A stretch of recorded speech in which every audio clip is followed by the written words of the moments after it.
หลังจากเอือบแล้วเนาะเบิ่งเนื้อเบิ่งสีของเนื้อเนาะความสดเนาะแดงแอมแต้ม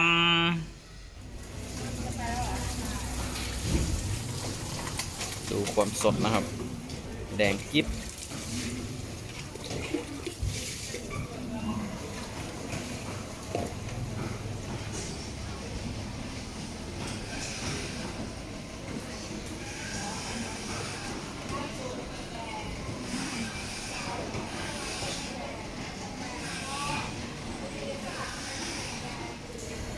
ได้ย่างนะย่างครับได้อะไรนะแหล่เลยได้เลยบอกใช่ได้เป็นชิ้นๆไปอ่ะแล้วแกไปหมักอ๋อได้ครับจะร้องอะไรกันวะวันหยุดครับวันหยุดวันนี้มันหยุดวันวันจันทร์เหรอครับโอ้เนื้อสดใหม่นะเนี่ยผมเกี๊ยบ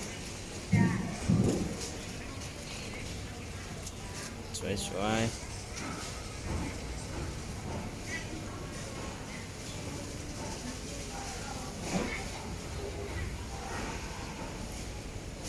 เอาแบบนี้น้ำบอกว่าเนาะไม่ค่อยมีเนื้อมีแต่ไข่เลยเนาะ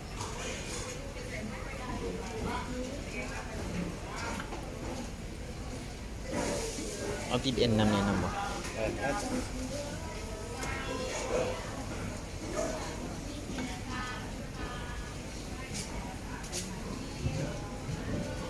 ติดเอ็นแบบนี้ด้วยได้ไหมครับเจ้าเอ็นด้วยเหรอเอ็นด้วยครับชอบเหรอ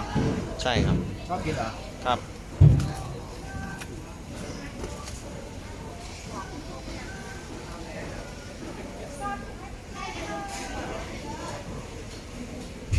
กินถูกแบบ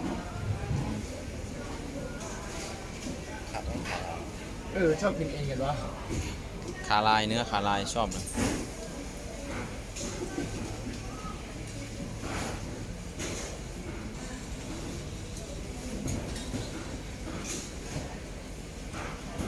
พออยู่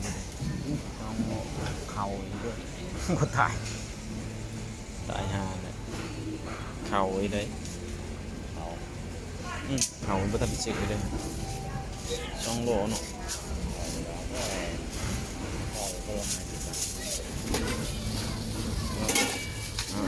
เริ่ม530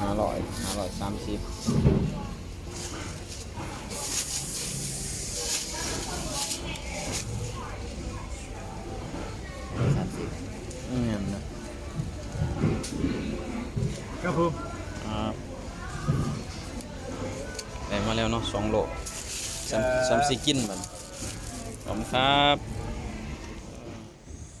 โอ้เนาะอาทิตย์ที่2เว้ยเกิดเป็นสีเลยบัดได้เนื้อติดก้อนในมิติศีลอย่างเดียวมันบอกรู้สึกว่ามันหยาบเกินไปบัดนี้เอาเนื้อขาลายน้ำติดมันน้ำกันตอนการเอือบเนาะติดนี่ใส่หัวสิไข่น้ำเอาแบบแปลกใหม่ตอนนั้นบริใส่หัวสิไข่มันบ่อยากคักปานใดเอาวันนี้ผสมหัวสิไข่น้ำ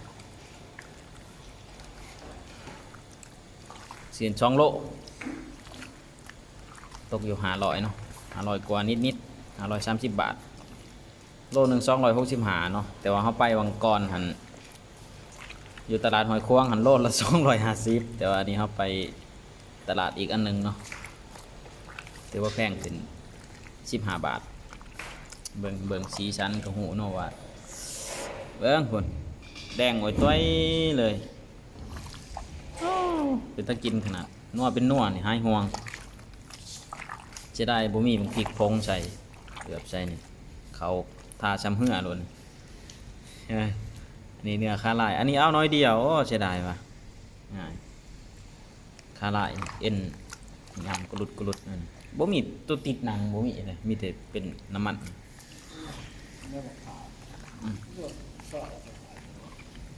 บ้าต่อสดอยู่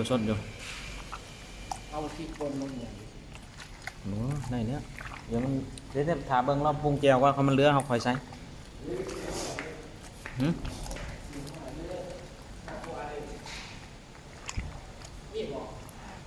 บริษัทตีเขาขัวเขาแจว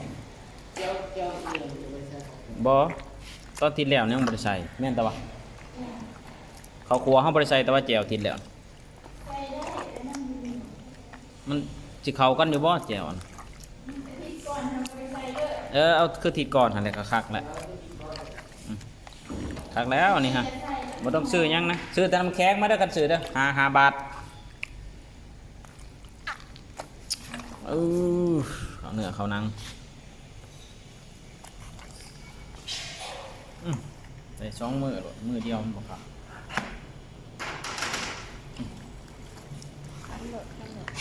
บครับป้าตัวหอมหัวชิไข่ขนาดวะ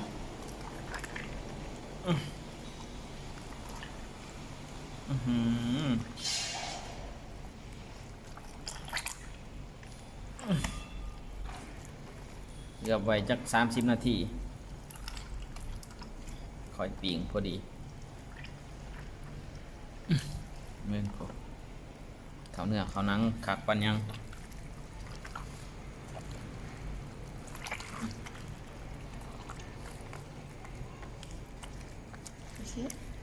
ข้างเนาะเนี่ยเอ็นขาลายเนาะมื้อนี้เนาะเบิ่ง